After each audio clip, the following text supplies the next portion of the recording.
right. I am so glad you are here. It's Magical Tuesday, so let's chat.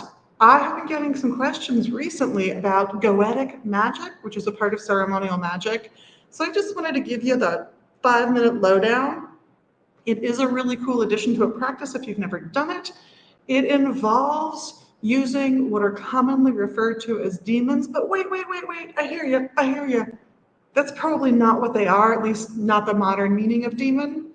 Different people have all kinds of different interpretations, but some people go very psychological and go, this is your id. You're asking for communication with the shadow side of yourself, and you contact the demon you think is most related, and you do that work. You do those workings so that you become a better magic user, that you become better at spell work, at all kinds of things, all kinds of practical things in your life too. Then again, there are people who really looked into these names and gone, actually, a lot of these are deities, they're gods or goddesses that are from cultures that got overtaken. So those gods were conquered by the God of the Bible or Abrahamic viewpoints. At which point, you're not talking to an evil creature, you're actually talking to a benevolent God. It's just one of those gods that you, according to the Ten Commandments, you can't have before Yahweh. You can't have before the biblical God. Different system, you say? I understand. You don't have to dip into it with the intention of Yahweh being the God. You can simply call on your higher power, your protective deity to do these kinds of workings. You're just now accessing ancient knowledge through these creatures, these gods, if you will, or parts of your own ego.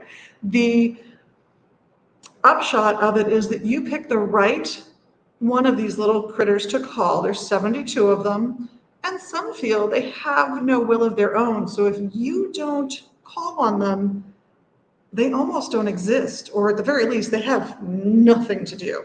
So sharing their wisdom with you is one of the things they really would like to do. There's a variety of ways to do this. You can go very old school with it, and I've got some resources for you. You can go with something like the Llewellyn's Ceremonial Magic. Like, this is a great beginner book. If you want to get real specific, maybe you start picking up books like this one. I'm going to point out this one was translated by Skinner and Rankine. The other author to look for is Joseph Peterson. These are the three people who really have done the most work to translate these ancient grimoires into usable modern English. There are also tools you might want to pick up. You might want to get some incense. You might want to burn the real resin on a coal, or get some of our Fred Souls incense, because that's the real thing on a stick, and it's a lovely incense. If you're allergic, you might go essential oil, but you might try Fred, because a lot of people who think they're allergic to incense, turns out they like the Fred Souls. You can also pick up or make tools like this one made by a local gentleman. This one has the most commonly used of these Goetic demons or old gods. And it actually has a way to randomize which one you call if you choose to go that way. But their symbols and names are already on the board for you. This is absolutely the thing you see depicted in horror movies, where you're standing in a circle if you're the protagonist, or the magic user, even if that's the antagonist.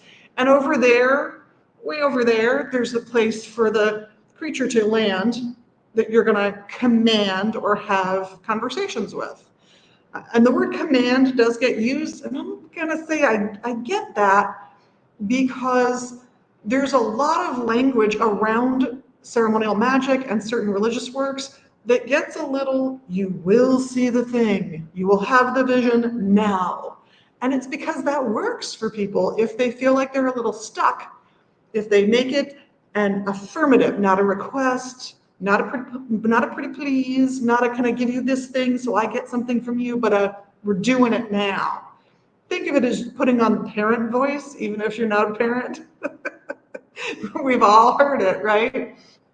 Take out the trash right now. that kind of thing. That's what you're doing in those circumstances, really.